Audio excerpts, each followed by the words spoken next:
Bam deh boरमा फिसाखौ एसे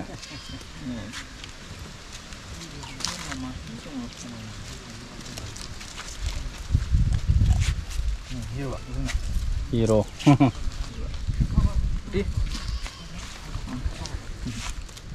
बोथोरा मोजांथार दिनै बार स्रो स्रो बारदों जोंहा ब्रादारमोन दङ सासे बर'नि बोरमा फार्म नायनो फैदों जोङो डिमाकुसियाव जायगाया मोजांथार नै हाग्राबारिनो बाहायनो जोंहा सासे ब्रादार दङ ब्रादार नोंनि नामखौ खिन्थाना होदो दे एसे आंनि मुङा अनसुमा बर' बिथाङानो बोरमा फार्म खालामदों बेनिफ्राय बे जायगानि नामखौ खिन्थाना होदो एसे जायगाया जाबाय खासिबारि होनना बुङो खासिबारि होनो ना डिमाकुसि खासिबारि डिस्ट्रिक्टआ जाहैबाय अदालगुरि डिस्ट्रिक्ट अदालगुरि डिमाकुसि टाउन खाथियाव बियो बेनिफ्राय गामिनि नामखौ होनदों खासिबारि बिथाङा दा बोरमा फार्म खालामगासिनो दङ जोबोद मुंदांखा जानो हाबाय बिजनेसआ मोजाङै सोलिगासिनो दङ दा टटेल बेसेबांसो बोरमा दङ दा नोंनियाव बर्तमान 120 प्लास दङ 120 बोरमा साधारन नङा बेनिबो रासिन बावसो होनदों खय बोसोर जाखो ओरैनो बेखौ स्टार्ट खालामनाया फार्मिंआ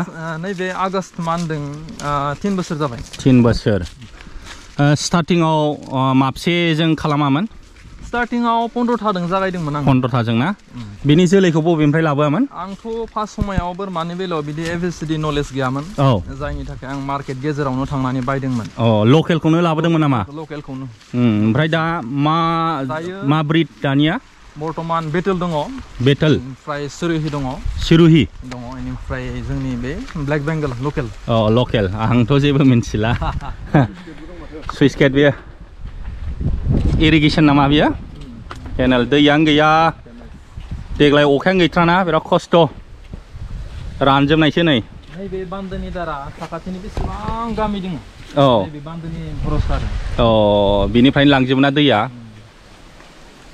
बावनो बेनो ना फार्म नङा बोजा बे जाबाय गुबुननि मालायनि ना फख्रिबो दङ माथो मोजांनो बर'नि नामा बेबो बियो उरां आदिबासिनि फख्रिया ओरैनो ब्रादारा बेसेबांसो फरायनायमोन एजुकेशनफ्रा आङो ग्रेजुवेट खालामनानै दोनबाय ग्रेजुवेट कमप्लिट ना बेनिफ्राय मारै इन्सपायार जाया नोङो बे बोरमा फार्मिं खालामनायखौ लाइफआव इन्डिपेन्डेन्सखौ लुगैयो हिसाबै मा खालामबा मोजां जागोन सानै जोंफोरबायदिखौ आरो सोरबा सिनियर बिजनेस प्लेयारा गाइडबोथ' होआ गावनि नाजानायजों ना जोंफोरबायदियाव एसे एनै अभिगता थाब मोनगोन आरो मोनसे खम इनभेस्ट खालामनो हानायनि मोनसे राहाया जाबाय बोरमाखौ आं नुबाय थिगानो जों दा नायनोसै ब्रादारनि बोरमा फार्मखौ ओरैनो माबाफोर स्पेशल आदारफोरबो जाहैयो नामा बिदि आदार गैया बे गांसेखौनो ना नर्माल ओमफ्राय आङो सासे मानसिखौ बुंनांगोन फार्म खालामनायाव एनार्जि आं मोनदोंमोन बिथांनि मुङा जाबाय जेनेबा मनज कुमार बसुमतारी अमा फार्म ना फिगमेन्ट होननानै मिन्थियो बिथांखौ दा बिनिफ्राय माने इन्सपायार जादों आरो ना जेब्ला बिथाङा डिमाकुसि मोनसे डिस्ट्रिक्ट प्रग्रामाव फैदोंमोन अब्लानिया बुंदोंमोन जे बिथाङा माने मोनसे स्टेट बेंकआव माने मोजां पस्टआव साख्रि दंखायोमोन थ' बिथांमोन बायदिया साख्रिखौ गारनानै अमानिफ्राय अमा फार्म खालामबाय बेखौ गानांगौ सुनै गुन्दै बियो सुनै गुन्दै बेखौ गायोबा माने बेमार टेमार बेक्टेरियाफ्रा थैयो आरो ना एसेबाबो एटलिस्ट दा नोंथांमोनहा नुनो हाबाय नै बिराद कसियास जानांगौ मानो होनबा मानसिजों बेमारा फैफायोना दा सुनै गाहोदों सुनै पाउडाराव गानाय लोगो लोगो माखासे बिजानु माखासे भाइरासफ्रा थैयो बे खोमाफ्राव नेम प्लेटबो होयो नामा एक्चुअली बियो माने इन्सुरेन्स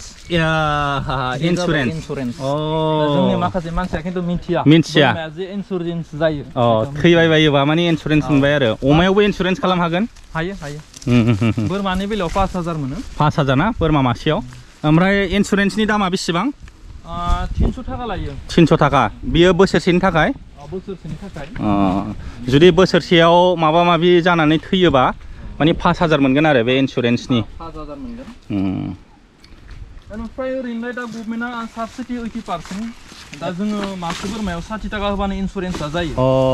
60 रुपिसावनो इन्सुरेन्सखौ माने साबसिडि मोनदों। मा कम्पानिया होदों बे इन्सुरेन्सखौ? अरेन्टेल।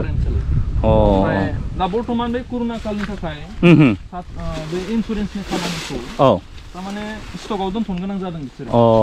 मावनो हायाखै ना? माखासे बोरमाफ्रा बे दा आपडेट होनांसिगौनि टाइम जाबायमोन। बेफोरबायदि बोरमाया इन्सुरेन्स गैया बे इन्सुर खालामथारनांगौ। दाबो इन्सुरेन्स गैयाना बियो, खालामथारनांगौ। कर'नानि थाखाय बन्द' खालामथ'दों आरो ना, मोनथ'वाखै इन्सुरेन्सखौ। बेखौ मा जोलै होनो बेखौ? बे जाबाय बेटेल, बे गिदिरा। नर्माल आदारखौनो जायो। ओमफ्राय बे गोसोमालाय? बेबो बेटेलानो ना? बे बिमाजोब? फार्स्ट टाइम बिमा बियो। फार्स्ट टाइम जागोन आरो ना? 2.5 माहा जाबाय। बे जोलैखौ बबेनिफ्राय लाबोआमोन नोङो? बेखौ आङो जोंनि हालामावनो मोनदोंमोन। बाहायनो मोनदों। बेसेबांनि बायना लाबोआमोन बेखौ? 20,000 लादोंमोन। 20,000? वाव, जोलैया नै मासेयाव 20,000 लाबोदोंमोन जाहैदों बे बेटेलखौ। दाथ' फिसा ओंखारबाय। ओमफ्राय दा नोंथाङा फिसा फानो ना बेदर जानो फानो? बांसिन जोलै फानो? जोलै फाननायावनो जायो। मार्केटनिथ' सिन्था गैखाया। बेदराथ' जेन'ब्ला आरो जोलै लांफैग्राफ्राबो ओरैनो खय मासोआव फानहरो बेखौ, जोलैखौ जेन'ब्ला सोरबाफोर लांनोबा? 3 मासनिफ्रायनो हरो आङो। 3 मासनिफ्रायनो ना? 3 हरनाय जायो। 3 मासनिफ्राय 5 माहनि गेजेराव हरो। बेखौथ' थाइसुरि होनोलै। बेखौ थाइसुरि होनो। फिथाइखौ जाजायोथ'। बेखौ जानानै दै लोंबा बिराद गोथाव मोनो। बेयो जाजायो। थाइसुरि, बेखौ जों जानो हायो। माने दैसोब मोनो। एसे गोफाहां गोखैहां खैरोम दैरोम, बेनिफ्राय दै लोंबा बिराद गोदै मोनो दैखौ। जों बिराद जायोमोन उन्दैयाव। थाइसुरिखौ बिराद जायो आरो ना? फिथाइया जेब्ला मोनबाय अब्लानिया बहुत जायो। फिथाइया एसे मोनजोबाखै, खमाव जायो बिसोर। माने बोरमायाबो फिथाइ गोमोनखौसो जायो आरो ना, रासिन। नोंथांमोनहा नुनो हाबाय नै मा आदारखौ होनो हायो। आदुमब्रा बिलाइ, आदुमब्रा फिथाइ, बेनिफ्राय नै थाइसुरिखौबो होदों बाहायनो। दा नोंथांमोनहा ब्रादारनिफ्राय मिन्थिनो हाबाय इन्सुरेन्स। जों बोरमा फिसियोबा बोरमाखौबो इन्सुरेन्स खालामनानै लानो हायो। ओरैनो मासेयाव 300 टाका होननानै बुंदों बोसोराव इन्सुरेन्सनि दामा। गभर्नमेन्ट साबसिडि होनायनि थाखाय दा 65आवनो जायो होनदों ना? 60 रुपिसावनो जायो जाहैदों इन्सुरेन्सआ मासेयाव। ओमफ्राय ओरैनो बिसिबांनि फानो बे जोलैखौ? जेन'ब्ला मास मोनथामनि उनाव फानो होनदोंना फिसाखौ, सोरबाफोर जोलै लांनोबा? नैबेनि बिमाया लकेल, बिनि बिफाया अरिजिनेल। बेखौ आङो फाननायाव सुबिदानि थाखाय फार्स्ट जेनेरेसन होननानै बुंदों। आखु बेनि उनाव जेबो फिसा जागोन बेखौ सेकेन्ड जेनेरेसन, बेनिफ्राय थार्ड जेनेरेसन। दा नैबे फिसाखौ आङो फाननाय जागोन मास मोनथामनिफ्राय। फान्थाखौ 7,000, फान्थिखौ 5निफ्राय 6,000। फान्थाखौ 5 नङाबा 6,000नियाव फानगोन जाहैदों। ओमफ्राय फान्थाखौबा 7,000आव। बियो क्रस जाहैबाय ना? बियो क्रस। ओरैनो आरो पियरखौलाय, जेनेबा क्रस नङैखौ बेसेबां फानो? पियराथ' 15,000 मोनखायो। 15,000 ना मासेयाव? मोनखायो।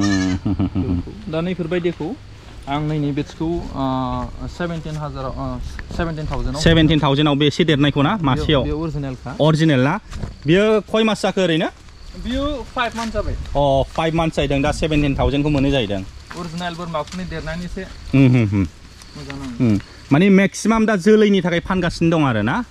मेक्सिमाम फिसा फुलि जोलै एरहोनाय। ब्रादारनाव खमसे खम 120नि बारा दं होनदों नामा दा? बे जाबाय रेस्ट हाउस। मोजां समायना रमायना जिरायग्रा बानायगासिनो।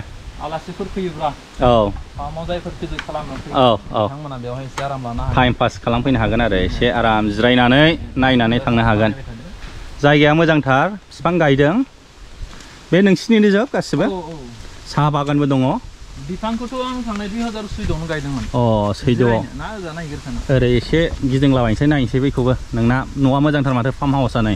आरो नोंथांमोनहा खोनानो हाखाबाय जोंना ब्रादारा ग्रेजुवेट होनब्लाबो माने साख्रिनि खिथु खाराखै। जि मोजां बार बारदों दिनै। नै फार्म हाउसआ जोबोद समायना। दंफांखौ 2014आवनो गायदोंमोन आङो। दंफांखौ 2014आवनो गायदोंमोन जाहैदों। बागानाव साक्सेस गैया। माने बाउन्डारियाव लाइन गायोब्ला दंफांनिफ्राय बेस्ट रिजाल्ट मोनगोन। बागान हिसाबै जेबो रिजाल्ट गैया। आं गोबां माखासे दंफांखौ दानबाय दा।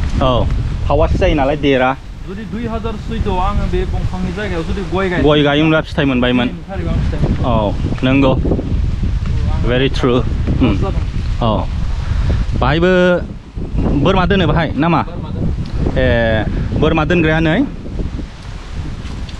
एसे हामसै सिङाव बैसाङाव गाखोनो मोजां मोनो ना माखासे बोरमाया नै बोरमाखौ बाहाय दोनो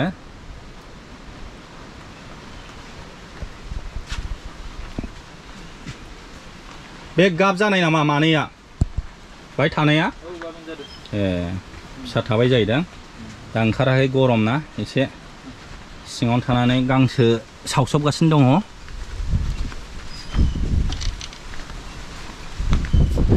बोरमा दोनग्राया बे सानावहाय हरैथिं हगारना होबाय जाहैग्रा नै बाहायबो मानि लकेलखौ लकेल आलदा दोनो नामा लकेलखौ लकेल आलदा दोनो जाहैदों नोलाय बोरमाया बैसाङाव गाखोनो मोजां मोनो बैसां नांगौ आरो बैसां होयोबा साफा जायोना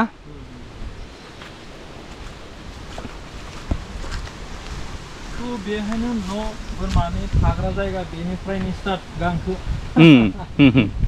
गांसो एभेलेबल औ बेबो मोनसे बोरमा गग्रा बाहायबो दोनो नोंथांमोनहा नुनो हाबाय नै बोरमानोबाथाय बैसां नांगौ आंनि फिसा फार्म औ बैसां नांगौ स्टार्ट खालामदों नोंथांमोनहा नुनो हाबाय नै बाहायनो दोनो बैसां औ मुलि सारना होयो ओमफ्राय ओरैनो भेक्सिन टेक्सिनफ्रा माबायदि भेक्सिननि बेलायावथ' जोबोद इम्पर्टेन्ट फार्मखौ गोसो खालामबानो जायखिजाया सुबुङा एभेलेबल फैसा गोनांफोरा गाबोनो फार्म गेदेर खालामनो होबानो हायो खिन्थु आंनि अभिगतायाव आं बेखौनो बुंगोन बेमार जानायनि उनाव फाहामनाया गेदेर खोथा नङा जाहाथे बेमारानो जाखाया बेसो देटसिन खोथा थ' फार्म खालामनायनि उनाव मेन खामानियानो जादों जोंहा पिपिआर भेक्सिन थ' पिपिआर भेक्सिनखौ जोङो खनसे इन्जेक्ट खालामनायनि उनाव 3 बोसोर बे बोरमाया पिपिआर बेरामनिफ्राय रैखाथि नेक्स्ट भेक्सिन जोङो 15 दिन गेप्स दोननानै एफएमडि जों भेक्सिन होनांगौ एफएमडि भेक्सिन होखांनायनि उनाव जोङो प्रति 3 माहा जों बोरमानो पिलुनि मुलि जुदि खालामबाय थायोब्ला थ' बोरमाया अलरेडि माने 90% बेमारनिफ्राय सेफ जाखाबाय आरो बाकी किसुमान खोथा थायो दा मोनसे न'खौ साफा दोननायनि उनाव सप्ता मोनसेयाव सुनि जों सारबाय थानांगौ सुनि सारनांगौ दा किसुमान बेक्टेरियाफोरा जाहाथे थैनायनि थाखाय दा सुनि सारनायाबो मोनसे सुनि सारनाय लोगो लोगोनो बोरमाखौ सुनाया मोजां नङा बेवहाय माने खमबाबो 5 घन्टासो जोङो सुनि सारनायनि उनाव बोरमाखौ सोनांगौ खमसे खम माने 5 घन्टासोआ जोङो सोनो नाङा आरो बोरमाखौ बाहेरायाव दोननांगौ निम'निया जानायनि चान्स थायो बुजिबाय दे दा नोंथांमोनहा खोनाबाय प्रिभेन्सन इज बेटार देन कियर होननाय दंना माने जों ओंखायनो साबधान सिगांनिफ्रायनो भेक्सिन थुनानै जेनेबा बै फिलौ गासिबो बेफोरखौ रैखाथि खालामोबा माने बोरमाया बेराम जानो रोङा इजिलि आरो जायगाफोरखौ साफा दोननांगौ बेनो सुनै सारनांगौ ना गोदान मानसि एन्ट्रि जायोब्ला जेरै दा सुनै गाहोदों बेफोर बेमार फैफायो नालाय बाहेरानिफ्राय मानसि फैनायाव माने बिराद प्रिकसन खालामनांगौ सांग्रां जानांगौ आरो नोंथांमोनहा गासिबखौबो ब्रादारनिफ्राय मिथिनो हाखाबाय सोरबाफोर जुदि जोलै फिसिनो लुगैदोंबा लांफैनो हागोन खासिबारि डिमाकुसि टाउननिफ्राय 2 किल'मिटारसो गोजान जायो खोलाहा कन्टेक्ट नाम्बारखौ होनानै होगोन आङो क्रस प्रडाक्ट बिमाया लकेल खोमा गोलाव जाबाय जोबोद गोजोननाय मोनबाय ब्रादारखौ लोगो हमनानै दिनै ब्रादारा रावनिफ्रायबो हेल्प मोनाखै जेसेबांखि माने सोरखारफोरनिफ्राय अनसुंथाइ बिदोंमोन बेंकफोरनिफ्रायबो लन बिदोंमोन जेबो मोनाखै जों दा ब्रादारनिफ्राय सावरायनानै मिन्थिनो हाबाय होनबाबो ब्रादारा नागाराखै जेननायखौ लायाखै दा दिनै जोबोद मोजां आवगायगासिनो अवार्डबो मोनबाय ना मा अवार्ड मोननो हाखो ब्रादार रिपाब्लिक डे खालि माने बेस्ट गटारि एवार्ड आंनो होदों बेनिफ्राय स्टेट गभर्नमेन्टआबो होबाय गटारि एवार्ड बेखिनियानो आरो दा आसा खालामबाय आरो साबसिननिफ्राय हामसिन खालामलांगोन होननानै साबसिनखौथ' खालामनांगोन आं दाबो सिस्टेमेटिक खालामजोबनो हायाखै आरो खालामगोन आं बोसोरथाम जाबाय 2500 मोजां मोनसे थासारियाव मोनहैगोन आं सानो माने वेल सेटल बिजनेस ना दा जों बयबो ब्रादारनिफ्राय सोलोंनांगोन माने जोङो ओरैनो थानो नाङा मानो होनबा जों बयबो जायो लोङो नङा होमबा जों साप्लाइसो खालामनो हाया दा साप्लाइ खालामनो हायाखै दाउ बेदरबाबो हांसो बेदरबाबो अमाबाबो नाबाबो जों खालि माने जानायावल' एक्सपार्ट जों माने प्रडिउसखौनो खालामनो हायाखै दस्रा स्टेटनिफ्रायसो फैयो बिराद माने लासिंसिं मोनो आंबो एखमबा बेफोरखौ सानोबा माने गोमोथावना आं जितु बोरमानि फिल्डआव हाबबाय जेबो धर्मजों खोथा गैया गासैबो धर्मनि मानसियानो जायो बोरमानि फालांगि खालामनो हायो बोरमाखौ फियो आरो गुबुन फारसेथिं जोंनि हालामाव फार्म गैया थ' फार्म खालामनो हायो जोंनि मानसिफ्रा मोजाङा बेनो दिनैनि समाव बहुत गोसो गुदुं जादों फार्म खालाम आरो माबाफोर जुदि कुइसन खालामनांगौबा मिटिं दङब्ला नोंथांमोना खालामनो हागोन थोंजों ब्रादारनाव कल खालामनानै सोंहर माबाफोर जुदि गियान लानो गोसो दंबा बोरमा फार्मिं खालामनायनि आं नाम्बारखौ स्क्रिनाव होनानै होगोन आरो डिसक्रिपसनावबो होगोन आरो ब्रादारनाबो फेसबुक पेज दङ ना एक्चुअली फेसबुक पेजनि नामा माइ लाइफ एन्ड माइ अपिनियन माइ लाइफ एन्ड माइ अपिनियन फेसबुक पेज दङ नोंथांमोनहा बे ब्रादारनि फेसबुक पेजखौ फल' खालामनो हागोन आरो भिडिअ आपल'ड खालामो गोबांथार इनफरमेटिभ भिडिअ बे बोरमा फार्मिंनि भिडिअसफोर नोंथांमोनहा माने लाइक खालामनो हागोन आरो फल' खालामनो हागोन माइ लाइफ एन्ड माइ अपिनियन बे फेसबुक पेजखौ आङो डिसक्रिपसनाव होनानै होगोन नोंथांमोनहा फल' खालाम जाहाथे गियान मोननो हानाय बायदि आरो एनि टाइम माने कन्टेक्ट खालामहरनो हागोन सोंहरनो हागोन मानो होनबा बोरमाखौ बयबो रिलिजनानो जायो जोंना ब्रादारा खिन्थाखाबाय बाहाय माने नो डिसक्रिमिनेसन जेनेबा अमाबा जेनेबा मुस्लिमफ्रा जाया बिफआ जेनेबा हिन्दुफ्रा जाया बेफोरबायदि कन्ट्रभार्सि दङ माखासे बेदरफोराव नाथाय बोरमानि बेलायावबा हले माने जाथिनि ओमफ्राय रिलिजननि धोरोमनि जेबो माने कन्ट्रभार्सियेल गैया माने जोङो लार्ज स्केलाव प्रडाक्सन खालामनो हायो आरो जोङो एक्सपर्टबो खालामनो हाबावो जोंनाव जुदि एभेलेबल प्रडाक्ट दंबा जोंनाव एक्सपर्ट खालामनांगौनि खोथायानो गैया मानो होनबा जोंनावनो गैखाया नालाय दा नांगौबा मोना एखमबा 50टा एखमबा 100टा बोरमा नांगौ जानानै फैयो जोङो एखमबा बुथुमनो हाबावासो जायो दिनैनि समावथ' ओरैबायदि मार्केट गुवार दङ जे माने आं लुबैदों जोंनि मानसिया बोरमा फिनांगौ बोरमायाव गोथां फैसा दंथारो जुदि नोंथाङा बोरमाजों जुदि हमायहोनो हायोबा खिन्थु सेकेन्डारि भाब लानानै फार्मखौ खालामनाङा सेकेन्डारि लानो नाङा माने प्राइमारि बेनो आंनि आंगो बिजनेस बेजोंनो आङो जागोन होननानै माने गोसो होथाबनानै नांथाबनांगौ होनबा माने साक्सेस खालामनो हागोन हायो अब्लानो हागोन हायनि जेबो गिदिर खोथा गैया नोंथाङा बोरमाजों हमाय होयोब्लासो बोरमानि आखल आखुखौ मिथिगोन बोरमानि आखल आखुखौ मिथिबासो बे हमेशानि समाधानखौ मोनगोन जेसेबां बेमार फैया मानो गासै बुस्थुआनो बेमारा फैखायो अमा जा मोसौ फार्म जा जायखिजाया बेरामानो फैखायो खिन्थु माखासे मानसिथ' दङ जिहेतु साक्सेस जानाय बिथांमोना बेजों हमाय होदों हमाय होनायनि थाखाय बिथांमोना बिनि समस्यानि समाधानखौ मिथिदों थ' ट्रेनिंनिख्रुइबो बांसिन इम्परटेन्ट जुदि नोंथाङा फार्मजों टाइम होनो हायोबा बेनिफ्राय बेस्ट गियानखौ मोनगोन माने जुनारनि आखुखौ नोंथांमोनहा मिन्थिनानै लानो हानांगोन बे गांसो जादोंना जायाखै लोमजादों नामा ना माबाफोर उदै गाज्रि जादों नामा फिलौ जादों नामा बेफोरखौ माने मिन्थिनांगोन आरो स्टाडिस खालामनांगोन दा वान्स अगेन आङो थेंक इउ होननो सानबावबाय आंनि गोसो गोरबोनिफ्राय बेनिफ्राय आंनिफ्राय बेनो माने प्रेयार थाबाय नोंथांनि फार्मा देरलांबाय थाथों आरो मोजाङैनो साक्सेस जाथों आरो जोंनि बर' हारिनिफ्राय सासे मुंदांखा बोरमानि फार्म खालामग्रा जानो हाथों जय बर' हारि मोजां नांबाय आंबो आदामोन फैनायखाय गोजोन्थों जय बर' हारिनि जय